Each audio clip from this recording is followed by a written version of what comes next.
कि मार करके तुम लोग को क्या मिलता है, एक परिवार को खत्म करके क्या मिलता है, प्यार से क्यों नहीं रह सकते? क्योंकि यह सरकार असक्षम है दलितों को सुरक्षा करने में, अति पिछड़ा को सुरक्षा करने में, शोषितों को सुरक्षा करने में। कोई भी समाज के लोग, आदमी तो मर रहा है, क्यों मर रहा है? इसका मतलब वो जो हत्यारा, जो क्रिमिनल है, वो मार इसलिए रहा है कि प्रशासन आपकी बिल्कुल ढीला है। बिहार को एक अच्छा राज बनाओ, बिहार को क्यों जंगल राज बनाने पर तुले हो तुम लोग? आज हत्या के 10 दिन हो गए लगभग अभी तक हत्यारों की गिरफ्तारी नहीं हुई। एक तरफ जहां नीतीश कुमार बात करते हैं, बेहतर प्रशासनिक व्यवस्था की बात करते हैं बिहार में, तो दूसरी तरफ लगातार दलितों की हत्या पर हत्या हो रही है। नीतीश कुमार तो गलत बात करते हैं, वो तो दलित के, हम तो उनको एंटी दलित कहते हैं कि मुख्यमंत्री महोदय को पद छोड़ देना चाहिए। मुख्यमंत्री को याद करना चाहिए लाल बहादुर शास्त्री जैसा आदमी। इसका मतलब कि हत्यारा को डर नहीं है, तभी तो ऐसा हो रहा है। इतना क्रिमिनल लोग का हिम्मत कैसे हो जाता है कि दिन दहाड़े घर में जाकर के गोली मार दे? बिहार का प्रशासन बिल्कुल ढीला है। दुख के साथ कहना पड़ता है कि आज भी हमारा समाज, हमारा परिवार, दलित परिवार, अति पिछड़ा परिवार, शोषित परिवार, माइनॉरिटी परिवार आज भी असुरक्षित महसूस करता है अपने आप। नमस्कार, आप देख रहे हैं दी एक्टिविस्ट, मैं हूं आपके साथ नीतीश। अभी हम वैशाली जिले के पचदमिया में स्थित मौजूद हैं और देखिए हमारे पीछे देख सकते हैं ये घर है, और ये घर है बीते 13 तारीख को राकेश पासवान नामक एक शख्स की हत्या हो गई थी। और हत्या हो गई थी, तमाम यहाँ राजनेता पहुँचे, चिराग पासवान भी पहुँचे, तमाम जो दलित की बात करते हैं, जो पिछड़ों की बात करते हैं, सभी नेता यहाँ पहुँचे। अभी हमारे पीछे आप देख सकते हैं ये पद्मश्री डॉक्टर जगदीश प्रसाद यहाँ पहुँचे हैं, लोकतांत्रिक न्याय पार्टी के राष्ट्रीय अध्यक्ष। इनसे बातचीत करते हैं कि क्या कहेंगे सर। अब यही कहेंगे कि बिहार में जो प्रशासन है उसकी ठीक नहीं चल रहा है, क्योंकि जो मैंने इनके भाई राकेश जी के भाई से जो सुना, और पुलिस की कोई कार्रवाई नहीं हुई। इन्होंने नाम दिया हुआ है आदित्य ठाकुर का, और लोगों का भी नाम दिया हुआ है, वो अभी तक अरेस्ट नहीं हुए, उनके घर की कुर्ती जर्सी नहीं हुई, तो बहुत गलत बात है। और ये घटना पहले भी हो चुकी है। तो हम आपके माध्यम से प्रशासन को ये कहना चाहेंगे कि आप लोग तुरंत एक्शन में आइए भाई। और इस तरह से अगर दलितों पर अत्याचार होता रहा तो ये तो बहुत ही जुल्म है। इन लोग को समझ में आता किस रीजन से मार रहे हो। एक आदमी चुपचाप बैठा हुआ है, न किसी का कोई हार्म किया, न कुछ किया, खाली अपना ज़िंदगी अच्छा से जीना चाहता है, उसके लिए तुम मार रहे हो। तो लोगों से कहेंगे इस तरह की मारपीट भी गलत बात है, और जो कल्प्रिट है उसको अरेस्ट होना चाहिए, प्रॉपर कार्रवाई होनी चाहिए।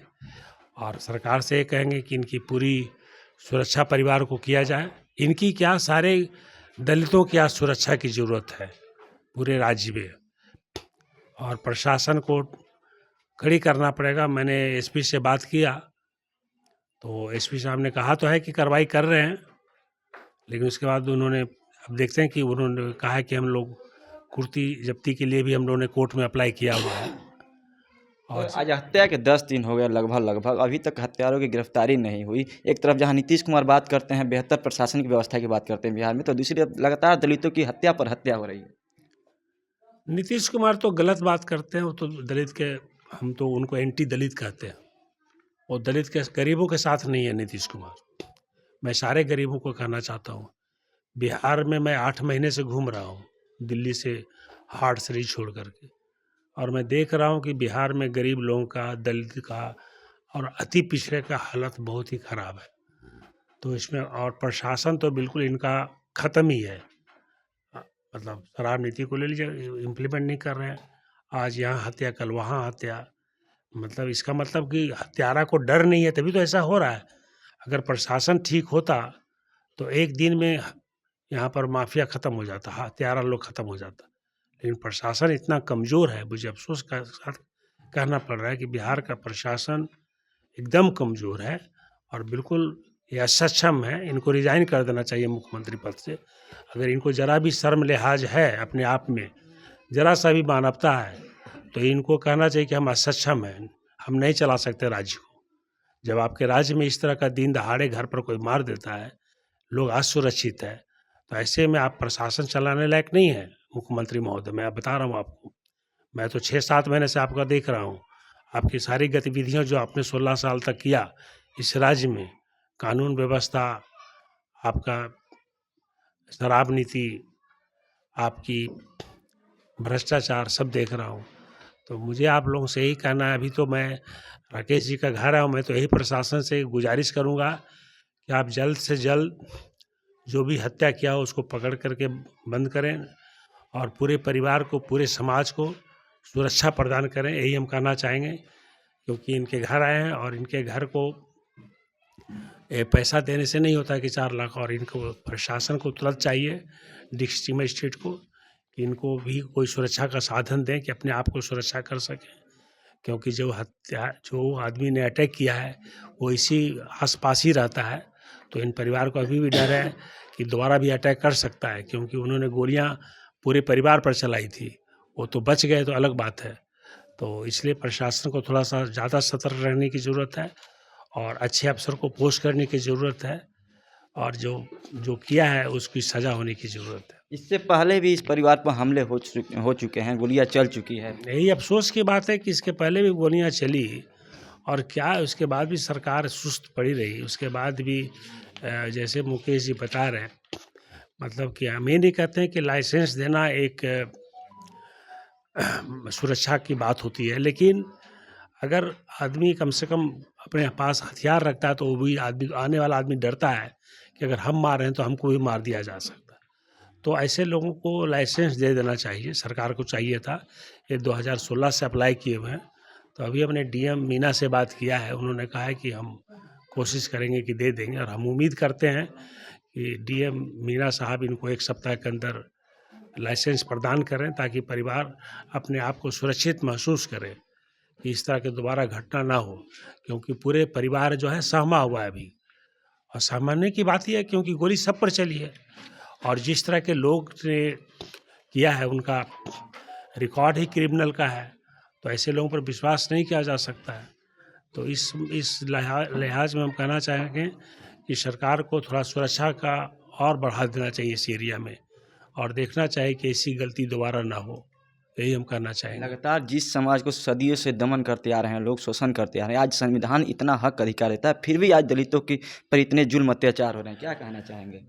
अब यही तो अफसोस की बात है कि 33 साल से ये बहुजन लोग राज कर रहे हैं हमारे, और 33 साल के बाद भी हमारे जो समाज है, शेड्यूल कास्ट समाज है, दलित समाज है, अति पिछड़ा समाज है, वंचित समाज है, शोषित समाज है, उसके आज तक इन लोग ना पढ़ाई लिखाई करने दिया ठीक से, स्कूलों में बच्चों को पढ़ने नहीं दिया, और न इनकी सुरक्षा और न जीने का जो एक अपना स्वाभिमान होता है वो भी नहीं दे पाए।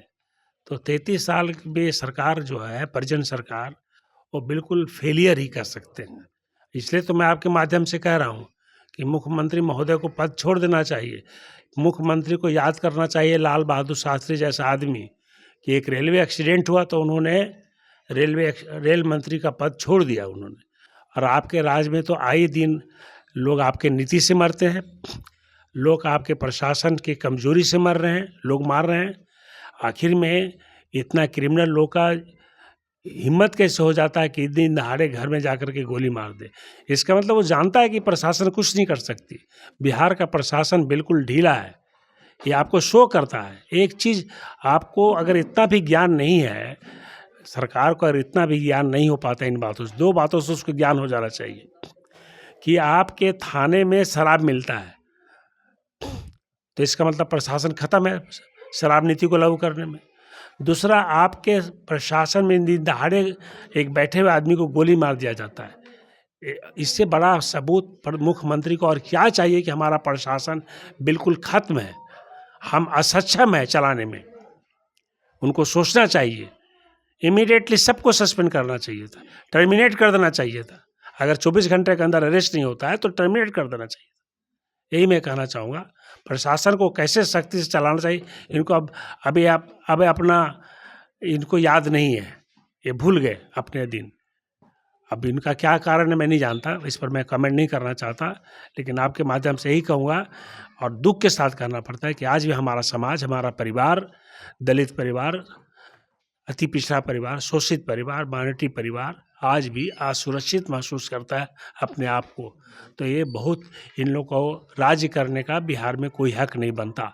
और जो भी मंत्री बना हो, जो भी एमपी बना हो, उसको कोई हक नहीं बनता कि मंत्री पद पर है और एमपी पद पर है, अगर समाज के अपने परिवार को सुरक्षा प्रदान नहीं कर सकता है तो एक विद्रोह होने की अब जरूरत आ गई है। इस तरह की बात हो रही है। अंतिम सवाल आपसे है कि अगर राकेश पासवान के हत्यारों को सजा नहीं मिलती है तो आपकी पार्टी कहाँ तक जाएगी? नहीं मिलेगा ऐसा तो मैंने सोचा ही नहीं, मिलना ही है।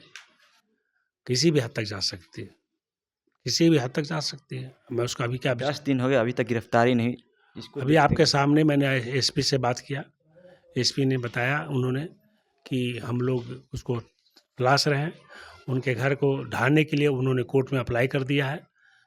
कोर्ट से जैसी परमिशन मिलता है उनको घर को ढा दिया जाएगा, कुछ अरेस्ट किया जाएगा बच्चों को ही, कुछ ऐसा किया जाएगा ताकि वो अपने आप को सरेंडर कर दे, समझे कि नहीं। तो प्रशासन कर रही है, धीरे कर रही है, लेकिन तेज़ी से करना चाहिए। डीएम साहब से मैंने बात किया कि आप मुकेश जी ने अप्लाई किया हुआ लाइसेंस के लिए, उनको लाइसेंस दिया जाए। तो उन्होंने कहा कि हम देखते हैं, हम कि देखते नहीं है, फाइल मंगाइए, देखना क्या है। जब आप जान रहे हैं कि इस परिवार पर पहले भी अटैक हो चुका है तो आपको लाइसेंस दे देना चाहिए था। और मुझे उम्मीद है कि डीएम साहब कोई ना कोई एक्शन लेंगे ताकि परिवार सुरक्षित महसूस कर सके। और हम सभी लोगों से कहना चाहते हैं, बिहार के सभी लोगों से, कि मार करके तुम लोग को क्या मिलता है, एक परिवार को ख़त्म करके क्या मिलता है, प्यार से क्यों नहीं रह सकते। सब मानव एक है, बीमार पड़ जाओगे तो तुम्हारे ब्लड में, तुम्हारे खून में किसका खून जाता है, दलित का खून जाता है, मुस्लिम का खून जाता है, अति पिछड़ा का खून जाता है। तुम स्वर्ण जाति के कहलाते हो, लेकिन हम लोग किसका खून चढ़ाते हैं तुम लोग को मालूम है? पूछो अपने माँ बाप से, कोई तुम्हारे घर में बीमार पड़ा है तो पूछो, डॉक्टर ने कभी पूछा कि किसका खून चढ़ा रहे हैं? और ज़्यादातर खून समझ लो कि वो दलित समाज का ही होता है। गरीब लोग होते हैं वो खून दे के आते हैं, अपना खून बेच देते हैं, तो ज़्यादातर जो खून चढ़ता है वो दलित समाज का ही होता है। इसलिए तुम लोग सब भाई भाई की तरह रहो। मैं तो यही कहना चाहूँगा, इस तरह का वातावरण नहीं करो, बिहार को एक अच्छा राज्य बनाओ। बिहार को क्यों जंगल राज बनाने पर तुले हुए हो तुम लोग हैं? पूरे बिहार की बदनामी पूरे देश में होती है, बाहर के लोग आने से घबराते हैं, ये सोचते हैं कि जंगल राज है। तो इसलिए मैं क्रिमिनल लोगों से भी कहना चाहता हूँ, क्या मिलता है तुम्हारे परिवार को, मार करके तुम भी अशांत भागे फिर रहे हो, ये सब काम छोड़ दो। ये भी मैं कहना चाहूँगा, आपके माध्यम से सारे क्रिमिनल को कहना चाहूँगा कि भाईचारा के साथ रहो, अपने आप को सरेंडर कर दो, परिवार से माफ़ी मांग लो, सज़ा भुगत लो और कहो कि अब हम लोग से परिवार से ऐसा नहीं होगा, अपने आप को सरेंडर कर दो। एक तरफ नीतीश कुमार साहब दलित हित की बात करते हैं, बिहार में दलित हित की बात करते हैं, तो दूसरी तरफ राकेश पासवान की हत्या होती है। उसी दिन नालंदा में एक और पासवान की हत्या होती है और आनंद मोहन की रिहाई के लिए एक दलित आईएएस के हत्या करने के जुर्म आनंद मोहन जेल में बंद है, उनके कानून में संशोधन कर देते हैं। तो कहाँ कहिएगा, कैसे सोचिए, कैसे देखिए इसको? अब देखिए, हमने तो कभी पॉलिटिक्स लाइफ में किया नहीं, लेकिन बिहार में जो 8-9 महीने से हम देख रहे हैं उसके कारण मुझे नई पार्टी बनानी पड़ी। अब इसको कैसे किया जाएगा, अब ये तो मतलब ऐसी क्वेश्चन है कि हम विद्रोह भी नहीं चाहते, हम चाहते शांतिपूर्वक हो जाए। मुख्यमंत्री भी मुख्यमंत्री बना हम हटा नहीं सकते, क्योंकि तेजस्वी यादव सपोर्ट किया हुआ है, तो तेजस्वी यादव भी इसके लिए जिम्मेवार है, क्योंकि ऐसे आदमी को मुख्यमंत्री बनाया हो जिसका बहुमत नहीं है, अपने पार्टी से सपोर्ट देके बना रहे हो। इसका मतलब कि अगर तेजस्वी यादव इन्वॉल्व नहीं होता है तो हम तो कहेंगे कि तेजस्वी यादव भी दलित विरोधी है, अति पिछड़ा विरोधी है, पिछड़ा विरोधी है, क्योंकि उसको ऐड करना चाहिए। उप मुख्यमंत्री बने हुए हैं वो, और उनको उप मुख्यमंत्री का पद को निभाना चाहिए। और आज आपने उनको मुख्यमंत्री पद दिया, जिस कारण भी दिया हो मुझे नहीं मालूम, पॉलिटिकल कारण आपका क्या है, लेकिन वो मुख्यमंत्री महोदय पहले भी एंटी दलित का काम कर चुके हैं। पहले भी एक आयोग बना था अमीर दास के अंडर में, वो आयोग वीर सेना द्वारा जनसंहार हुए थे, उसके जांच के लिए आयोग बना था। वो मुख्यमंत्री बनते के साथ वो आयोग को उन्होंने ख़त्म कर दिया। और जो बाबा साहब बोलते हैं तो एंटी बाबा साहब भी हैं।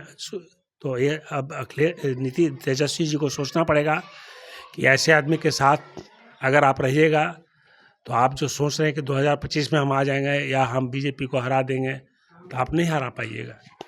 तो इसलिए अभी अच्छा मौका है, या तो आप कहिए कि मुख्यमंत्री हम बने और उनको बना दीजिए संचालक महागठबंधन का ऊपर कर दीजिए, ऊपर पोस्ट दे दीजिए, चेयरपर्सन ऑफ द महागठबंधन, और आप मुख्यमंत्री बनिए और संभालिए।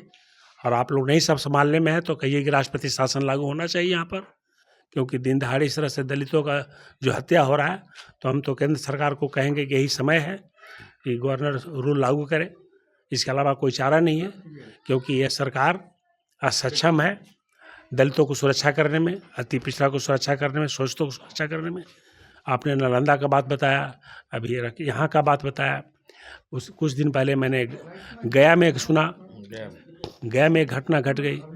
इस तरह की घटनाएं मतलब कुछ ही महीनों में मैं देख रहा हूँ कि दलित समाज के लोग मर रहे हैं, इवन यादव समाज के भी लोग मर रहे हैं। तो ये सब कोई भी समाज के लोग, आदमी तो मर रहा है, क्यों मर रहा है? इसका मतलब वो जो हत्यारा, जो क्रिमिनल है, वो मार इसलिए रहा है कि प्रशासन आपकी बिल्कुल ढीला है। इसका मतलब आप प्रशासन करने में असक्षम है। तो ऐसे में केंद्र सरकार को चाहिए कि बिहार को एक बार रिव्यू करे, और अगर नहीं चला सकता है तो अच्छे अफसर को पोस्ट करे। अब इन लोग का क्या पॉलिटिकल देन है वो मैं नहीं बता सकता, बट मैं आपके माध्यम से यही बोलूँगा कि बिहार सरकार आज के दिन में असक्षम है, और तेजस्वी को आगे आना पड़ेगा। और ये कहूँगा कि तेजस्वी जी आप मुख्यमंत्री बनिए और उनको महागठबंधन का चेयरपर्सन बना दीजिए, नीतीश जी का, उनका एडवाइज लीजिए खाली, लेकिन करिए वही, नहीं तो फिर दलित समाज और अति पिछड़ा समाज और माइनॉरिटी समाज आपको वोट नहीं देने वाला है, ये जान लीजिए आप। जिसके बहकावे करके आप लोग 33 साल से राज चला जा रहे हैं, वो लोग आपको वोट नहीं देंगे अगर आपने मुख्यमंत्री नहीं बदला तो, क्योंकि ये मुख्यमंत्री महोदय अति पिछड़ा, दलित को, माइनॉरिटी को सुरक्षा देने में असमर्थ है, शोषित को, वंचित को सुरक्षा देने में असमर्थ हैं। वो आप देख रहे हैं कि 10 दिन घटना की हो गई है, लेकिन अभी भी कोई एक्शन नहीं लिया गया है जिससे कि हम कह सकें कि कोई अरेस्ट हुआ हो। घर के लोगों को बंद कर दें, प्रताड़ित करें, घर के बच्चों को घर के परिवार को तो मालूम होगा, आप पूछताछ करें ठीक से, कैसे नहीं पता चलेगा? तो ये सब बातें हैं। बीते 13 तारीख को यहाँ राकेश पासवान का हत्या हो गया था, दिन दहाड़े कहिए तो हत्या हो गया था। और बिहार में इस तरह की घटनाएं आमतौर पर देखी जा रही है कि जब से नीतीश कुमार, एक तरफ नीतीश कुमार जहाँ बात करते हैं दलित पिछड़ों के हक अधिकार की बात करते हैं, दूसरी तरफ दलितों की हत्याएं पर हत्याएं हो रही है। एक तरफ आनंद मोहन की रिहाई के लिए, जो आनंद मोहन एक दलित IAS के हत्या करने के जुर्म में भी सलाखों के पीछे है, उसके रिहाई के लिए, आनंद मोहन की रिहाई के लिए कानून में संशोधन हो जाता है। दूसरी तरफ एक राकेश पासवान की हत्या हो जाती है। ऐसे राकेश पासवान के बिहार में बहुत सारे राकेश पासवान की इस तरह की हत्याएं हो चुकी हैं। अभी तक हत्यारों की गिरफ्तारी नहीं हुई है, 10 दिन घटना के हो चुके हैं, हत्यारे खुलेआम घूम रहे हैं और परिवार जो है डरा सहमा है। अभी हमारी बातचीत हो रही थी, लोकतांत्रिक न्याय पार्टी के राष्ट्रीय अध्यक्ष थे पद्मश्री डॉक्टर जगदीश प्रसाद से। इन्होंने सरकार के गलत नीतियों का विरोध किया और कहा कि अगर इनके परिवार को न्याय नहीं मिलता है तो किसी भी हद तक इनकी पार्टी जा सकती है। बाकी आप इनकी बातों से सहमत है असहमत है, अपनी राय हमारे कमेंट बॉक्स में आकर जरूर दें। इस वीडियो को फेसबुक पेज पर देखना है, पेज को फॉलो करें, यूट्यूब पर देखना, चैनल को सब्सक्राइब करें। धन्यवाद।